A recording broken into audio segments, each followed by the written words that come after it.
Kami pun dipanggil Wahabi karena menjalankan sunnah Nabi. Kalian itu dipanggil Wahabi bukan karena kalian melakukan sunnah Nabi, bukan. Tapi karena pemahaman yang kalian miliki itu bersumber dari orang bernama Muhammad bin Abdul Wahab.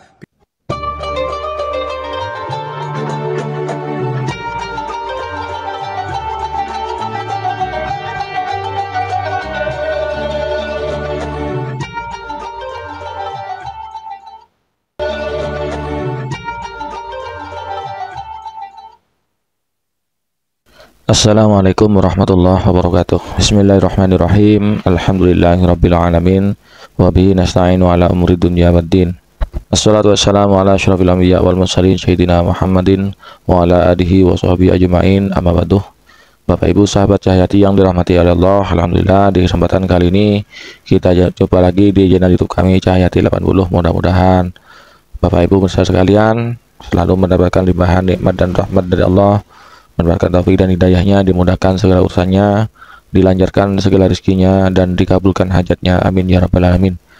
Tak lupa kami ucapkan terima kasih yang tak terhingga kepada saudara-saudara pemirsa sahabat yang telah mendukung dan mensubscribe channel kami. Jazakumullahu ahsanal jaza.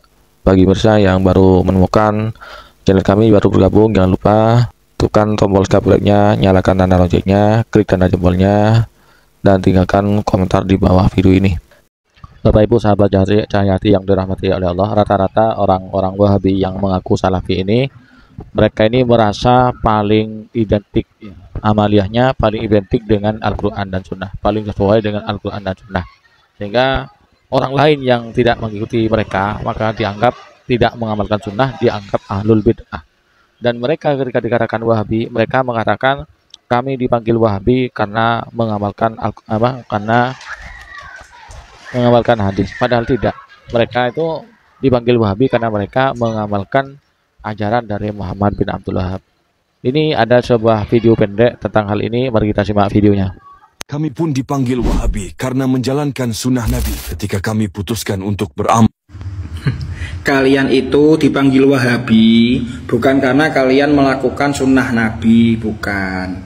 Tapi karena pemahaman yang kalian miliki itu bersumber dari orang bernama Muhammad bin Abdul Wahab bin Sulaiman At-Tamimi, kelahiran Najd, Arab Saudi sana.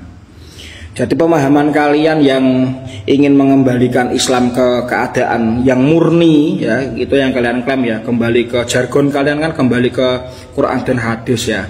Kemudian kalian mulai mengharamkan, membid'ahkan, mengkafirkan, mensyirikkan segala macam praktek Islam tradisional dari ziarah kubur, maulid, dan tawasul dan lain sebagainya, kan.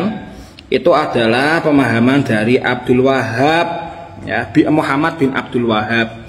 Makanya kalian disebut Wahabi, yaitu apa? Orang-orang yang berpaham seperti Muhammad bin Abdul Wahab, gitu loh, ya. Jadi jangan pede dulu. Itu banyak sekali itu kaul yang muskil daripada yang kalian apa namanya itu, yang kalian pahami, yang kalian dalami, yang kalian praktekkan, itu banyak kejanggalan-kejanggalannya. Pernah suatu ketika saat saya masih jadi pendai, ya, saya tuh pernah bertemu dengan orang-orang macam kalian, ngajak debat masalah perihal mazhab dan taklid. Kan mereka kan nggak mau, ya, taklid. Kenapa kok kita harus mengikut pada omongannya orang, sama-sama orang kan, sama-sama manusia lah. Ini orangnya konyol banget. Tanya ke saya, adakah dalilnya, ya?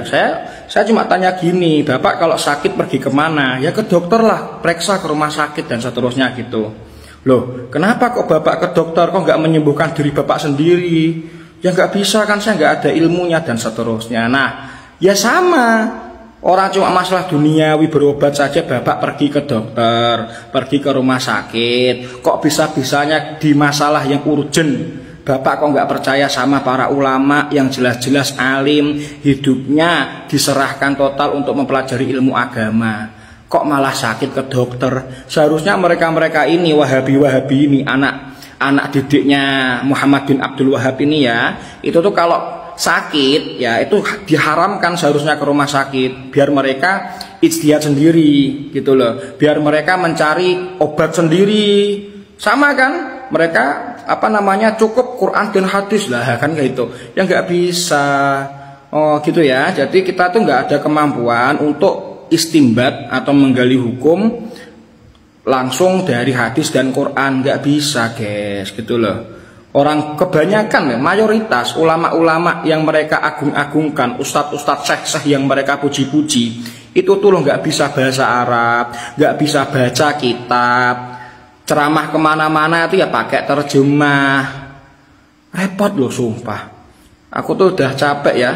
Bahkan yang lucu lagi itu apa, ketika dalil mereka semuanya sudah habis ya, dan sudah dihabiskan sama kaum-kaum Ahlussunnah wal Jamaah, sudah didebat, dihabisi ya kan, mereka sudah nggak berkutik, nggak bisa jawab lagi. Contoh-contoh ya, bid'ah sudah dikonter sama dalilnya Umar, bahkan Umar secara sharih bilang ini adalah bid'ah yang baik.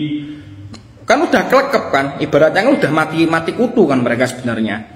Kemudian masalah ziarah kubur sudah ada dalilnya, fazuruha ya, apalagi banyak sudah kekonter semua. Mereka sudah ibarat kata itu sudah nggak bisa mengelah, sehingga ketika mereka dinamakan Wahabi mereka nggak mau lagi. Dulu mereka mau aja dibilang Wahabi, mau ganti namanya Salafi. Ketika Salafi gitu juga membid'ahkan, mengkafirkan orang lain yang nggak sepaham. Kemudian sudah habis semua dalilnya, ganti lagi sekarang manhaj salaf. Gonta-ganti nama terus itu sampai ke depan itu. Jadi saya minta, saya harap kawan-kawanku semuanya yang mungkin nonton video ini lewat beranda kalian, ketika ada mereka yang memberikan propaganda atau membuat narasi-narasi yang konyol-konyol, itu kalian biarkan saja. Memang saya akui di tubuh Ahlussunnah wal Jamaah apalagi NU itu memang beberapa kali memang ditemukan beberapa praktek hulu ya, terlalu mendewakan, mengkultuskan memang, tapi itu hanyalah oknum. Pemahaman daripada NU itu tidak boleh hulu, tidak boleh mengkultuskan ulama, nggak boleh.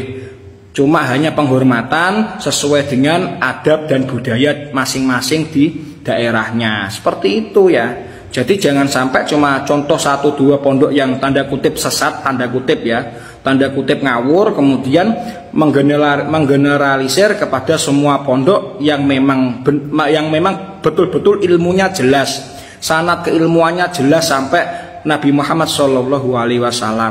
Itu jangan sampai.